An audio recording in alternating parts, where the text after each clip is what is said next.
Vamos a pasar entonces a continuación al siguiente bloque temático, que es relativamente importante para vosotros, yo creo, que es ese bloque que versa sobre los deberes de los responsables y encargados de los ficheros, fundamentalmente de los responsables de los ficheros. Bien, a continuación después veremos los derechos de los interesados. Pero lo que sí tenemos que tener claro es que, y como ya decía yo, su propio nombre indica, la persona que decide sobre el contenido, uso y finalidad de los datos que están recogidos o albergados dentro de un fichero y por tanto sobre su tratamiento, es el denominado responsable. Y vuelvo a repetir, conforme podemos deducir de la palabra, no es solo aquella persona que tiene capacidad decisoria, sino que como consecuencia de dicha decisión, como consecuencia de la libertad y de la potestad, del poder de decidir qué hacer con esos datos, es el que tiene que asumir las consecuencias positivas, pero también negativas, es decir, en su caso sancionadoras, derivadas de la infracción de la ley o de la infracción de los derechos. Por eso es necesario precisamente determinar una serie de deberes, podemos decir, digamos, efectivamente, que recaen sobre estos responsables. Deberes fundamentales que son, aunque ahí no se recogen todos, pero el primero de ellos es el deber de información en la recogida de los datos, deber de información al interesado o a quien se recojan, porque se pueden recoger de persona distinta del interesado también. En segundo lugar, el deber de secreto y confidencialidad de los datos que son objeto del tratamiento. Esto va muy en consonancia con los casos famosos de los papeles tirados en los basureros, por ejemplo, etcétera, etcétera. Y finalmente, los deberes que debe cumplir el responsable relativos a la notificación e inscripción de los ficheros en los registros que para ello habilitan las diferentes agencias de protección de datos, cada una competente, como vamos a ver a continuación, según sea el fichero público o privado.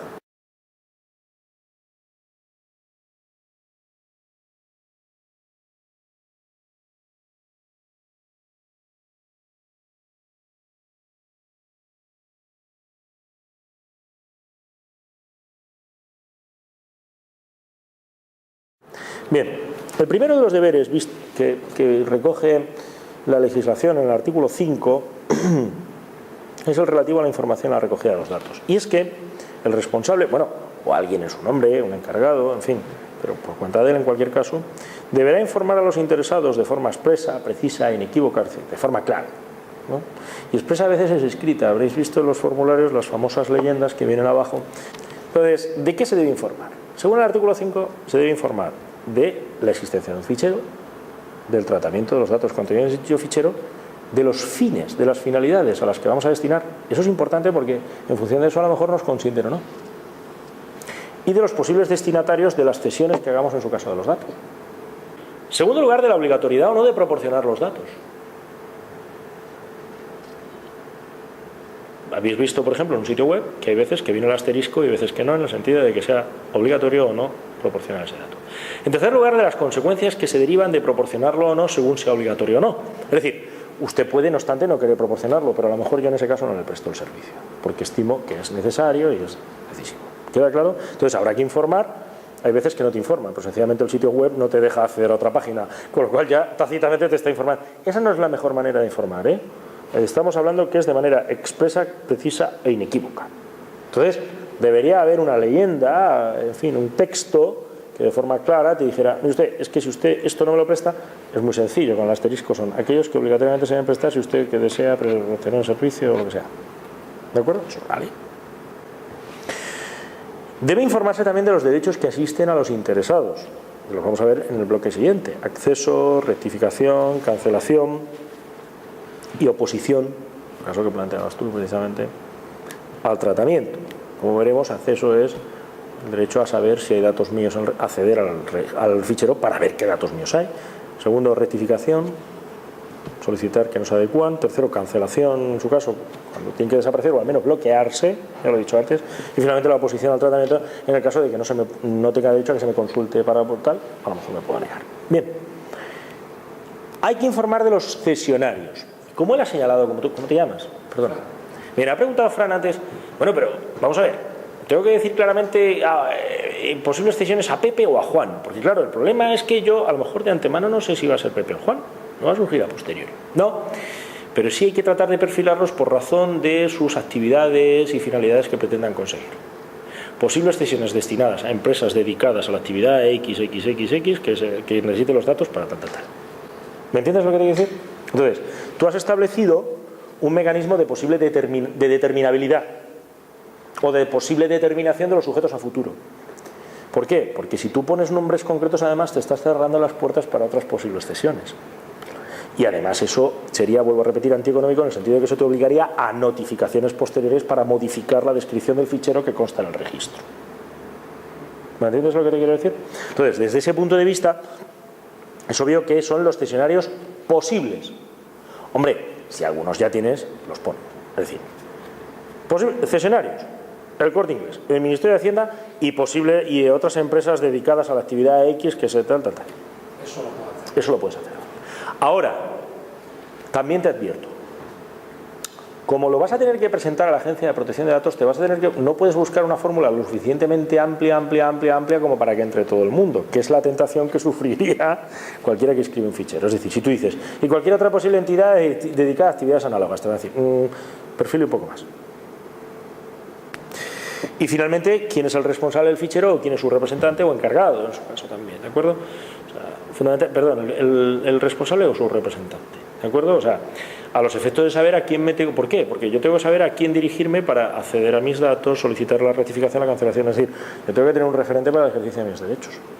Ahí os pongo yo, por ejemplo, que en muchos sitios web es común encontrar este tipo de leyendas, ¿no?, que incluyen efectivamente toda la información. Yo no sé si la veis, ¿se ve bien o no? Mirad, vamos a leerlo. XX, no sé cuántas X, es titular del website El usuario, yo también lo he resumido un poco, esto era largo, pero es que lo he cogido un poco porque para que veáis que es un poco que mete más cosas. El usuario acepta que sus datos personales aportados sean incorporados a ficheros de titularidad de esta empresa, con la finalidad, ¿veis?, de facilitar la prestación de los servicios solicitados. Solicitados. Identificación de los usuarios, realización de estudios estadísticos, gestión de tareas básicas de administración, así como para mantenerle informado. Asimismo, el usuario presta su consentimiento para que tal ceda sus datos a las empresas del grupo, pero presta su consentimiento. Aquí, esa fórmula determina que tú no es una excepción al consentimiento, al revés, tú estás prestando el consentimiento. ¿Me entiendes lo que te quiero decir? Es que la fórmula es, pero es así, no se utiliza. XXX se compromete al cumplimiento de su obligación de secreto de los datos de carácter personal y su deber de tratarlos con confidencialidad. Cualquier usuario registrado puede en cualquier momento ejercer el derecho a acceder, rectificar, en su caso cancelar los datos de carácter personal tal. Ojo, venía también información sobre quién era el responsable y sobre dónde estaba el fichero y tal. Lo que pasa es que yo no lo he puesto porque entonces se veía la empresa. Eso es lo que quiero que sepáis. O sea, pero más o menos es una información completa. Es lo que yo quiero deciros. Si venía. Como he oído antes que decías, ¿pero dónde estaba este? Hombre, venía, lo que pasa es que yo lo he quitado. Y venía su dirección física,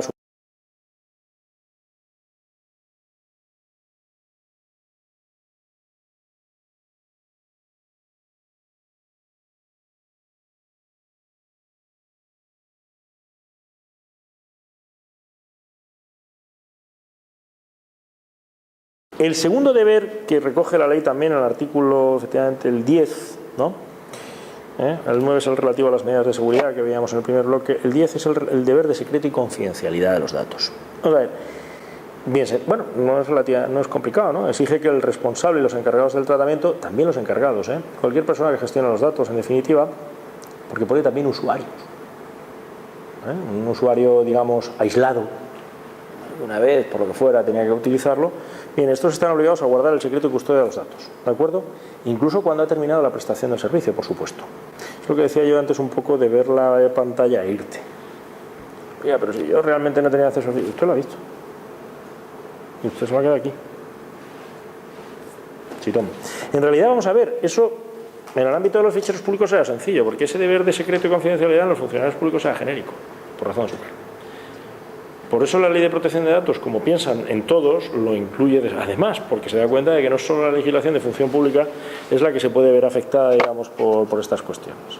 Entonces, por eso incluye un deber que afecta a todo tipo de fichero, público o privado, porque el interesado, lógicamente, lo es tanto en un fichero público como en un fichero privado y se puede ver afectado tanto la información de uno como la información de otro.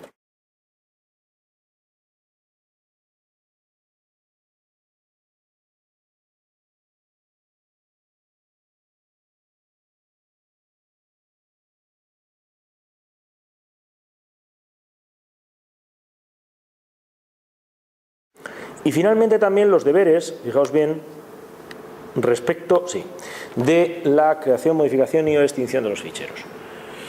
Cuando el responsable de un fichero toma la decisión y por tanto actúa en tal sentido de crear un fichero, o cuando ya ha creado lo modifica, o cuando efectivamente lo va a extinguir, tiene una serie de obligaciones. Y una de las principales es efectivamente dejar constancia de ese acto creador, modificador o extintivo. ¿Dónde? En un registro que se habilita el efecto. ¿Dónde? En las agencias de protección de datos que en su caso sean competentes. Entonces, todas las agencias de protección de datos, las que son competentes para ficheros públicos, en nuestro caso la agencia española, que es la que, digamos, ejerce el control sobre los ficheros privados, estas tienen un registro de ficheros donde deben constar, digamos, todas las formulaciones que hoy en día se hacen la mayor parte con carácter electrónico, está habilitado, digamos, sistemas electrónicos de comunicación, digamos, donde deben constar, digamos, como reservorio, podemos decir, todas esas declaraciones, se llaman, de ficheros que efectúan sus responsables en el caso de que los creen, de que los modifiquen, por ejemplo, los cesionarios se modifican o se extingan en el caso de que ya deje de existir el fichero y por tanto no quiera saber. ¿De acuerdo? Entonces, el procedimiento es distinto según los ficheros sean públicos o privados. En el caso del público, que no nos interesa mucho, bueno, depende de una disposición general, una norma, que tiene que proceder a decir que se crea un fichero y posteriormente a notificarlo a la agencia competente. Pero eso no nos afecta a nosotros. En el caso de los ficheros privados, sencillamente se aplican las normas internas de funcionamiento. O sea, pues un autónomo no tendrá muchas normas, será su capacidad de decisión, una sociedad mercantil pues dependerá. En fin, si tiene que adoptarlo, no sé, en fin, el consejo decide adoptarlo, o decida, ¿no? O sea, un acuerdo. En cualquier caso, lo que sí deben hacer, en el caso de los ficheros privados, sus responsables, es proceder a su notificación e inscripción en el registro de la agencia, en este caso española, de protección de datos. Y ahí, efectivamente, bueno, pues la verdad es que no tenemos aquí internet, pero si lo hubiéramos tenido no pasa nada, pero los invito, digamos, a que consultéis, por ejemplo, la página de la Agencia Española de Protección de Datos y acudéis precisamente a la parte de ese sitio donde podéis ver efectivamente que yo creo que dice notificación o comunicación electrónica de ficheros o declaración electrónica de ficheros o algo así. Verlo un poco y veréis precisamente que se os abrirá pues como una especie de formulario donde tendréis que incluir los datos efectivamente y tal. Pues es un envío, o sea, no requiere mucho más. ¿De acuerdo? Antiguamente eso se habilitó, antes tenía que hacerse en papel.